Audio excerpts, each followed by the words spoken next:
Hello, everyone. My name is Brian Stahl, your host for Long History Short. Before we get started, since this is the inaugural episode, I thought I would introduce the idea of the podcast. International relations is a complex and ever changing topic. It can be hard to keep up with the news and even harder to understand it. The goal of this podcast is to interview historians who can provide the background and context for events on the global stage. Let's get started.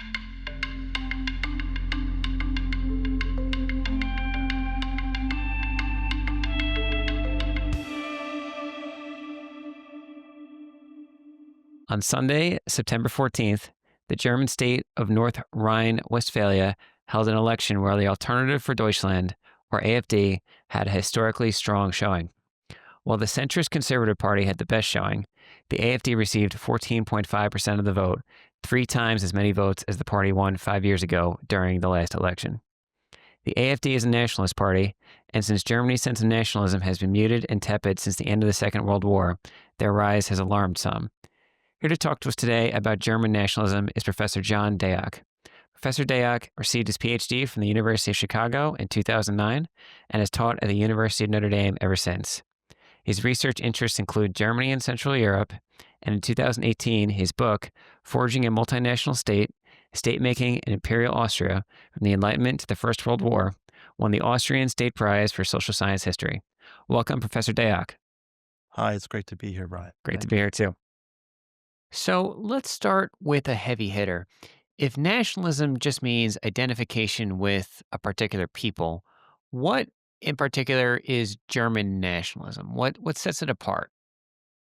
That's a great question, and I don't even know if I have a simple answer because there obviously isn't one form of it. There could be a sense of national identity that many people who grew up in Germany have, but nationalism is something maybe they would not subscribe to. Um, and I don't even know if the AfD would call themselves nationalists on every day of the week. German nationalism has a negative connotation for most people, though national feeling has definitely been coming back, and a sense of pride in Germany has been coming back. But that doesn't necessarily lead to the right-wing politics we're seeing either. That is a non-answer to your first Oh question. no, Way to it's get these podcasts off started. So I mean, when I don't even know how I would talk about it. There are many different ways of feeling, speaking, being German, and some of those are quite inclusive, but not all of them. not all of them, very true. Well, nationalism is an exclusionary idea though, right? Insofar as you're saying, hey, I am part of the nation and you other people over there are not. If you don't have some kind of exclusion, then I guess nationalism doesn't exist, can't exist. So maybe can we go back a bit further? Because Germany is a young state. It only came together, if I'm not mistaken, in 1871. So can you talk a bit about how the idea of German unification came to be in Prussia and in other German speaking states?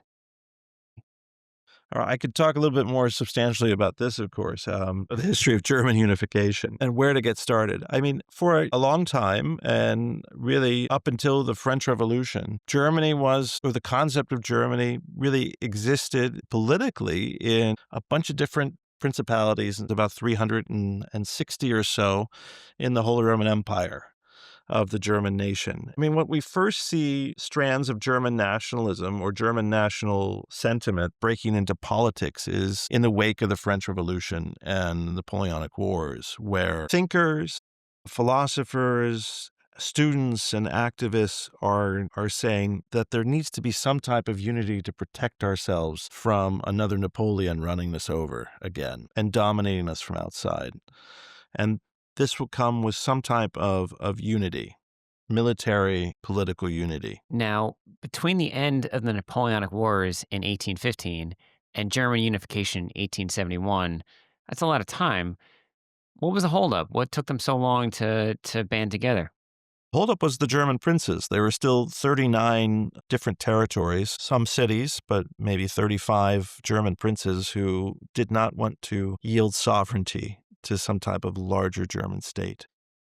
Austria, of course, was a big impediment. They thought Germany was basically Austria's backyard, and for its backyard to be sort of peaceful, they needed 38 other princes and city-states to have long discussions with one another,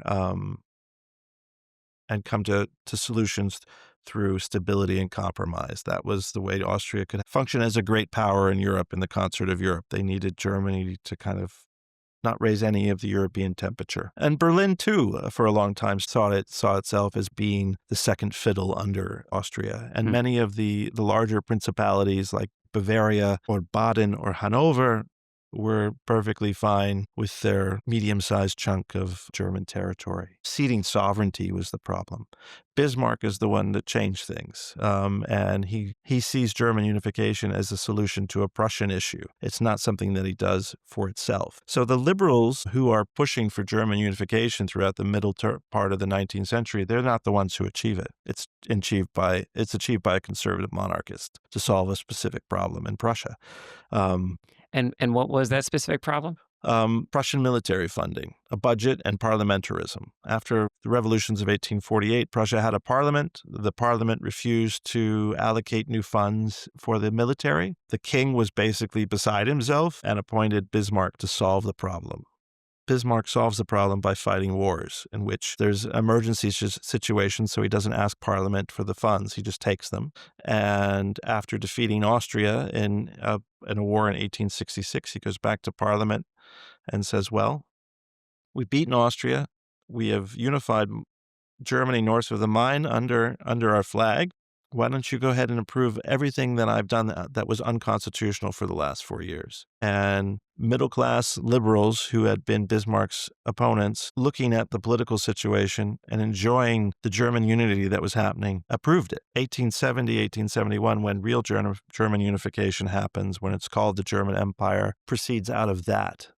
It's not necessarily a standalone event, but Bismarck had set the stage for this type of activity already. So Germany is unified by a conservative monarchist solving a Prussian constitutional issue. Bismarck is an outside-the-box thinker, maybe, is a way of putting it. But it also means that German unification was a long-time program of the liberals, but wasn't achieved by liberals and wasn't necessarily a liberal state. It was accommodated by these middle-class people who wanted German unification. And after that, Germany is now a big player in world affairs. And this is where we get to start thinking, once German foreign policy is becoming more imperialist and competing on the world stage with Britain and France, now we start to see a competing nationalism emerge that is much less reticent to use force abroad. But we'll have to wait for the First World War for this to happen. Okay. Okay. Fascinating. You know what? Since we're here on the campus of the University of Notre Dame, Sure. I did want to ask, what was Bismarck's relationship with Catholics, and why? Because my understanding is that he had a Yeah. really, really salty relationship with them. But what was behind that? I don't know if it would be that unlike 19th century, early 20th century U.S. relationship with Catholics, Mm. in that Catholics were seen to have competing loyalties. The Pope being one loyalty, and maybe the new Germany, this new homeland, fell in second place. At least this is how Bismarck imagined it, right? Mhm. For Bismarck imagined this united Germany under Prussia to be primarily a Protestant state. His problem was 40% of the country was Catholic, and there were bishops who had a lot of power that answered to Rome and not to him. In building a new German state, especially building out the control of Prussia over new territories within this German state, Bismarck ran into issues with Catholic priests, Catholic bishops, Catholic parishes, and Catholics, and went along on a persecution programs. These people were not real Germans. There was a problem with them. And politically, he wanted to make sure they didn't have enough political power to vote against him. Now, when you try to persecute 40% of the country, it seems like that's going to be an uphill Yeah, battle. no, I mean, he picked his battles. I mean, jailing bishops who were more recalcitrant, voter manipulation, this type of thing. So at this point, now that the state is united and Catholics are politically neutralized, this allows the Germans to start thinking about an overseas empire. And empire building, at least in faraway places, hadn't been on their agenda. They're late to the colonial land grabs in places like Africa and Asia, but they still participate in it. And of course, this necessitates a navy. They have a naval building program to try to rival British British naval building. They are present in East Africa, in places in West Africa, the South Pacific, and China, of course, too. They're part of the imperialist land grab in China. And this comes out of Germany seeking to be one of the great powers rivaling Britain and France, who also have overseas empires. It is part and parcel of that. Okay, so it's nothing peculiar to Germany, and it's even maybe less Yeah. of an imperative for them than for other countries. Interesting. So is this Bismarck's project or No, this comes after him. I mean, it isn't Bismarck's project, and it takes leaps forward after he is dismissed by the Emperor Hmm. William II in 1890, 92 maybe. I'm an historian who can't quite remember these dates, but I think it's 1890. I mean, dates are less important sometimes, 18 or right? Yeah, 1890 or 1892, I'm trying to remember, right. when Bismarck leaves office. So the imperialism project is already there, but it really does expand Okay. afterwards. But it's not Bismarck's No, this is fascination or no, anything, no. he's more concerned with internal developments in the continent, keeping Russia happy, Mhm. signing agreements with Austria-Hungary to try to make sure that if he has another war, it's only with France. It's not with Hmm. France or Russia or France and Austria. Okay. He doesn't want a two-front war. Okay. So he's really focused on European continental politics Got it. And so why is France the big bugaboo? because of the Franco-Prussian War of 1870. Bismarck gives France a big indemnity and takes a chunk of territory that had belonged to France, but is now on the German border, Alsace-Lorraine. This is a Reichsland, a land that belongs to the German Empire within the German constitutional organization. Alsace is a linguistic borderland, French and German speaking. Lorraine, French speaking for the most part, at least at this time. And this becomes a hot point that French nationalism can refer to as an unredeemed land. Hmm. And Bismarck is aware of this, Okay. put it that way. Is that why after Bismarck concludes his wars against the Danes, against the Austrians, and against the French, instead of being an aggressor, he transitions and becomes something of a power broker or, dare I say it, a peacekeeper? The ambitions have been satisfied. Mm, This is what makes him not really a national expansionist person, right? The ambitions have been satisfied, and that is to put Prussia on a new foundation, to allow Prussia, which is the largest state within Germany, to be really strong. okay. Now, in his own thinking, did the other states that were not Prussia, were they less important or? They were integrated underneath the Prussian monarchy into a Germany. If you can imagine United States that stretches from Washington to Maine, down the coast to North Carolina, and then across to Northern California, that would have been Prussia. It basically ran Germany, and anything that happened constitutionally had to be approved by Prussia. Okay. There'd be no amendments to the Constitution or constitutional changes. The other states could not do anything to override Prussia's control of Germany. More or less, you have a big state wearing a Velcro jacket and other states Velcroed on. That is what we see with the German Empire politically. Very interesting. So after Bismarck steps off the stage in 1890 or 1892, sometime around then, early 1890s, how does the character of German statecraft change? I mean, this is part of the issue, right? We have Bismarck, who is content, sees Germany as a satiated power, knows that he needs to keep Russia and Austria as friends, and the new imperialism that follows under the prime ministers behind him, seeking a place on the world stage, means that Germany abandons looking at the continent as its first priority or its only priority. And what happens very quickly is in 1891, Russia signs an alliance with France. Russia sort of leaves this alliance with Germany, Hmm, which is what Bismarck wanted to hold on to. So it must have been 1890. There got we it. go. We figured it out. All right, there you go. You heard it here first, 1890. 1891 Franco-Russian alliance, which creates a two-front problem for Germany immediately, at least on the continent. But Germany pursues these more or less global endeavors, colonial projects, settler colonialism, and naval building rivalry with Britain. Hmm. Yeah. Okay. Now, did they actually challenge British Navy or? Technologically, yes. In terms of size, no. But they did enough to spook British politicians and the British public into steering into a much more anti-German sentiment, which had died down by the First World War. But the memory of this challenge, especially between maybe 1895 and 1908, was very strong in Britain. So they created a rivalry with Britain that maybe they didn't need to create. Okay, interesting. So, talk to me a little bit about Wilhelm II because I read a little bit about him. Okay. He seems like a character and a half. Yeah, I mean, Just random invasion plans for Brazil and New York that didn't seem to go anywhere or even hold his interest for very long. no, then that's the thing. Nothing held his interest for very long. He actually, I mean, in 1914, once Germany decided it was going to back Austria-Hungary in a war with Serbia, Hmm. they put Kaiser Wilhelm on a yacht in the middle of the Baltic Get just out to of here. just to keep him from changing his mind or coming up with some kind of new adventure. And I think eventually like politicians learned to feed in the information he needed and put the bubble wrap around him to make sure he didn't do anything too outrageous. But sometimes he would. So he's a mercurial figure, rash maybe, but he's not the only one in Europe before 1914 who's like this, for sure. Bismarck creates a German empire that can run without interventions from a monarch, though respecting the monarch and giving wide leeway to the monarch's wishes. So in those moments of quiet, Germany can run without Wilhelm. It's just sometimes he gets an idea in his head and they have to smooth it out and Steer him wait till away. he thinks about something else. I guess the problem is when Wilhelm says what he wants and German political leaders say, yeah, we're gonna pursue that. That's where we get into a problem. And this is the First World War Okay. essentially. But he can be managed. He's Okay. a little eccentric, rash, brash, can create international incidents, but that can be managed, right? He's not the only one either.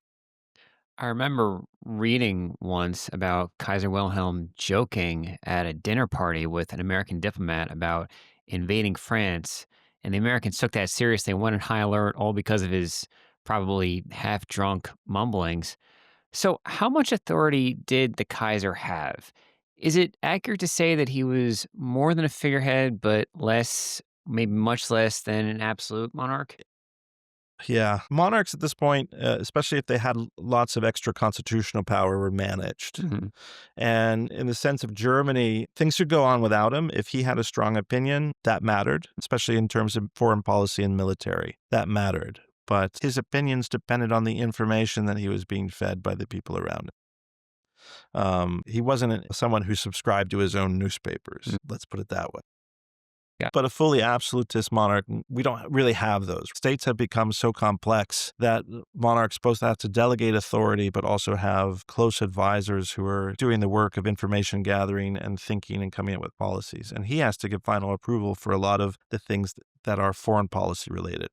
So, in the immediate lead up to the First World War, because I know that's a specialty of yours, right? Sure. Yeah. Yeah. And what brought Germany closer and closer to the First World War? How did that work? The first thing I would say is it's not just Germany, that this is part of a European system. I would not blame the First World War on Germany.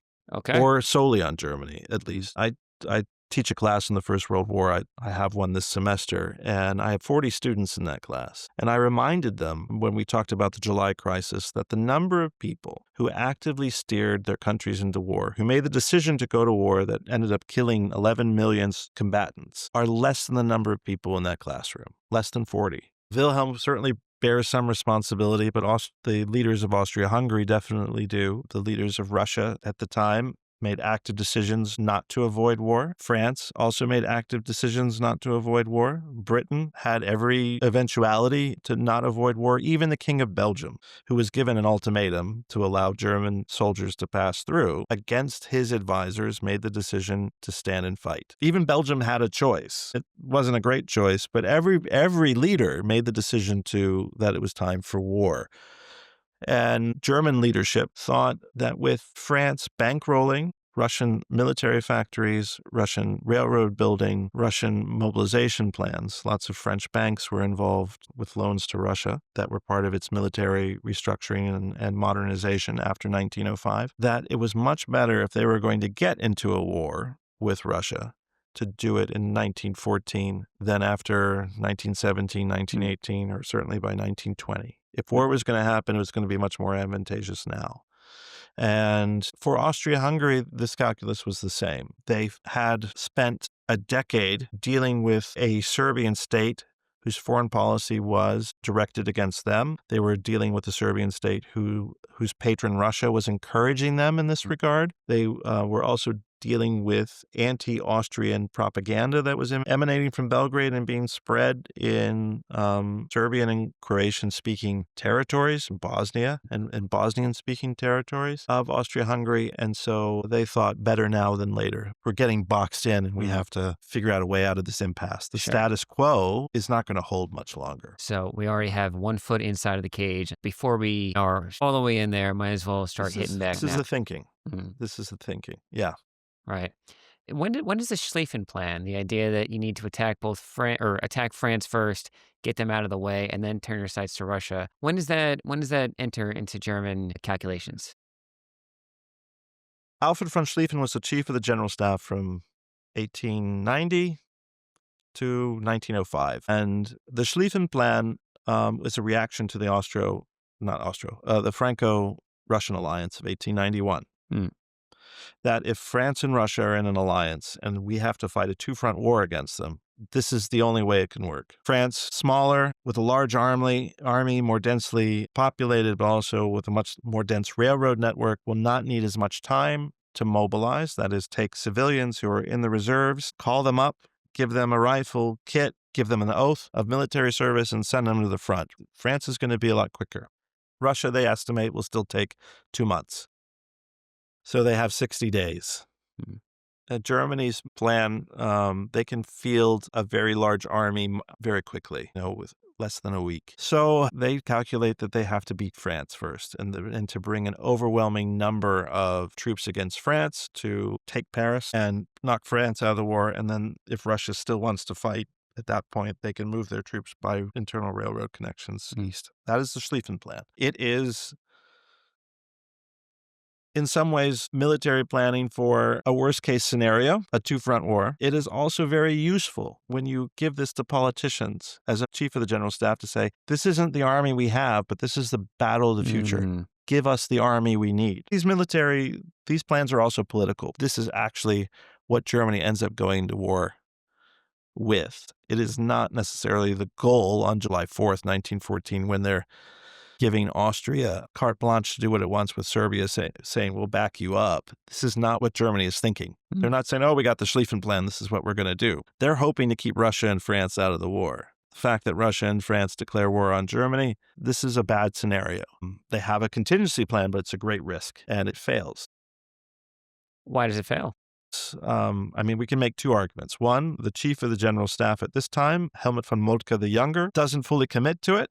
Doesn't cut through the bottom part of the Netherlands to make the hammer swing longer, and doesn't commit 90% of his armed forces like the Schlieffen Plan recommended. So there's that side of it. The other side, though, is just what happens on the ground. Belgium decides to resist. It takes about 3 weeks to get through Belgium. And by the time the German army is reaching Paris 6 weeks into the war, they have been marching for 6 weeks. They're on foot largely. This is not an army that's moving by mechanized forces at all. They have outrun their supplies. They have been fighting British and French and Belgian troops for 6 weeks. Their supply lines are running long and they are exhausted. The Schlieffen Plan asked German soldiers to do things that were not humanly possible. And a brief counterattack by British and French forces also showed that the German line, once France opened up and they're getting close to Paris, the German lines lost contact with one another. And the British and French moved into that space by luck. All of it, this is luck at this point. And in order to not be outflanked and lose an entire army, the whole swinging pendulum basically has to retreat back into Belgium so that they don't lose an army. But then we have a 4 years of more or less a solidified front in the West. And then it was just a slugfest, basically. It was, with minimal gains by either side. You had mentioned before that, fewer than 40 people were responsible for the outbreak of the First World War. And I know this is a generalization, but when war was declared or when the war got started, what were the German people's reactions to this? Were people broadly enthusiastic, or were they like, "Oh my gosh, it's such a waste of time"? Or how did people on the ground, regular people, I think mean, about this? immediately, you see the whole gamut of emotions from patriotic exuberance to fear. But fear basically turns to resilience, right? Now that we're in this thing, we have to win.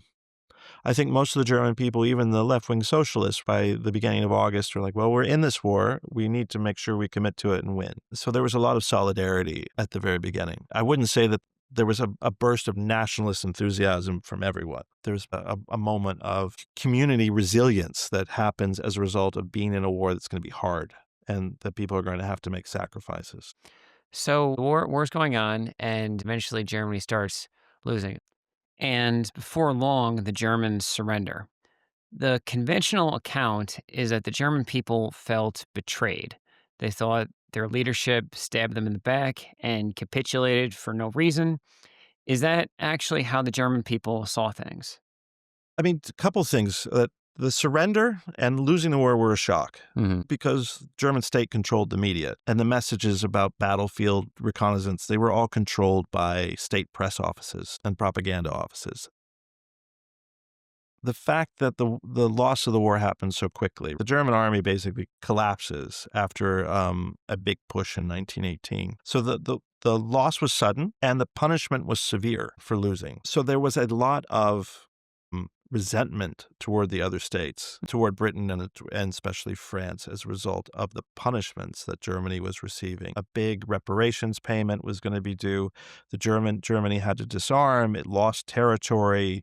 Um, it it was crippled economically by the provisions of the Treaty of Versailles. And so this wasn't a peace that was meant to reintegrate Germany into a European system. It was meant to punish Germany. And, it was also due to Allied propaganda. In order to stay in the war, the Allies were pumping all of this anti-German propaganda to their own citizens. Mm. And if they gave Germany a good deal, then these elected politicians in Britain and France would have been run out of office by their electorate. So they had to punish Germany in order to please their electorate by this point. The way Germans made sense of it varied, but they were definitely given a narrative by the military, which was we were stabbed in the back. We were stabbed in the back by middle-class people, by factory owners, and civilians, including the Jews. Mm. Right. They were stabbed in the back by civilian leaders who did not fully commit. Even though this was a military failure, it was a failure in planning, a failure in execution, and the German army collapsed. It didn't collapse because they weren't producing enough guns or food. It collapsed because of a British blockade that was starving everybody. And famously, Paul von Hindenburg, who was giving testimony to the Weimar Parliament, German Parliament, where they're investigating why they lost the war, claims that Germany was stabbed in the back. It was stabbed in the back by civilians. Hmm. Uh, So did this, I presume anyway, fan the flames of nationalism? this is all fanning the Right. war fans the flames of Mhm. nationalism because they're fighting a war for national survival at this point. They're being starved by Britain, who wants to basically extinguish all of Germany by not letting them eat enough. And this also will play into it. It's going to play into a politics of resentment Mm. against the rest of the world, against globalization, against Jews. Britain and France, against any type of internationalism and international businessmen. And what the Nazis are going to do is take this resentment against how Germany was punished and reduced in its economy and its international position, its international prestige. They're going to take that and mix this with emerging racial sciences that are coming out and find a scapegoat. And the scapegoat is going to be the Jews. Jews, along with also the gypsies, the homosexuals, and all the other I mean, enemies. the racial science and racism in Germany is going to be based on creating kind of a pyramid of people from Europeans on down. Mm. And these ideas are already present, right? If you have someone at the top, you have gradations to the very bottom. But what Hitler will do is claim that Jews aren't even human. Mm. They completely dehumanize them and call them a disease that needs to be eradicated. This is part of the stew that becomes right-wing politics in Germany. And then what the Nazis will do is mix racism into it. Ugly stuff. Yeah. It's stuff that we need to talk about. And this is why Sure. learning about racial science and racism is actually so important because it teaches us how a lot of these politics can transform from one thing into another. Mm. Hitler worked the Japanese into his scheme because it was the Europeans at the top, and he's fighting a whole bunch of Europeans, and he's allied with the I Japanese. mean, only through mental gymnastics. Okay. Um, One of the other ethnic groups that is defined and integrated into this thinking are the Hungarians. The way that the Japanese or the Hungarians are integrated into this racial scale is somehow being outside of it as a lordly folk who conquer other people. Mm. And of course, this is not only Germans who did this, right? The British did this in India as they basically ranked the peoples of India, not only according to skin color, but according to manliness and military capability, right? So this type of racial thinking is not peculiar to Germany at all. It's just what the Nazis use and then popularize as a part of a political program. And did regular people buy this, or was it a mixed bag again? What do you think?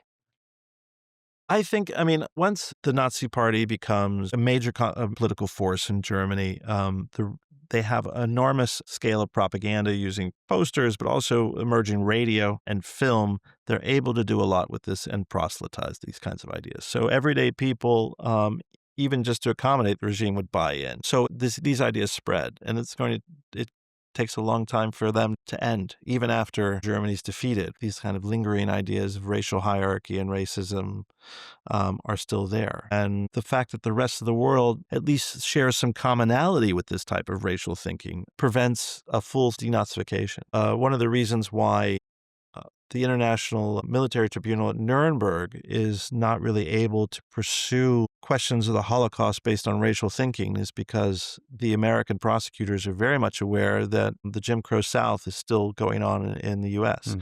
And German defense lawyers at Nuremberg would be able to expose any accusations of Germans as being racist and turn it back on the American prosecutors. So it wasn't brought up, and explicitly so. I mean, these are in the papers of the American prosecutorial team. We can't bring this stuff up because. So they knew exactly what they were doing when they chose not to. Yeah, That's absolutely, fascinating. absolutely.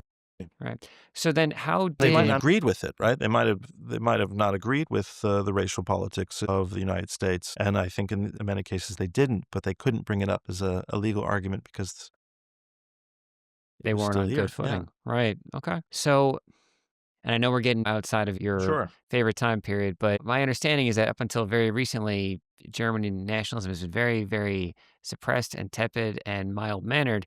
And yet you're saying that even after the end of the Second World War, there is still a lot of these ideas floating around. How did they get chased out of polite society? I mean, it's a good question. I think Germany, at least West Germany, East Germany and West Germany did different things. Sure. In East Germany, the fascists, the Nazis were all in the West, Hmm. right? The East Germans were always the good Germans who were persecuted by the Nazi regime. So the East Germans got a complete pass. But the East Germans could also be re-educated about Nazis by Soviets telling them that those fascists in the West are the problem and this is what they did. So they could disassociate from it. In the West, coming to terms with the Nazi past was a slow process, and it had different stages, and it was not necessarily complete ever.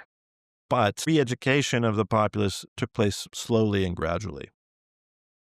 You have attempts at denazification early on, especially led in the American zone. This is abandoned because of the Cold War. Quite frankly, anybody who had a position of power in German local or regional government had to belong to the Nazi Party, whether they were committed Nazis or not. And that type of leadership the Allies didn't want to dispense with. The U.S. didn't want to dispense with. They needed these people to keep the trains running on time, to make sure the municipal services worked, to To keep the German state and afloat, yeah, makes sense. and to make sure that when Germany rearmed and was part of the Western Bloc and the Cold War and NATO, that had some expertise to rely on.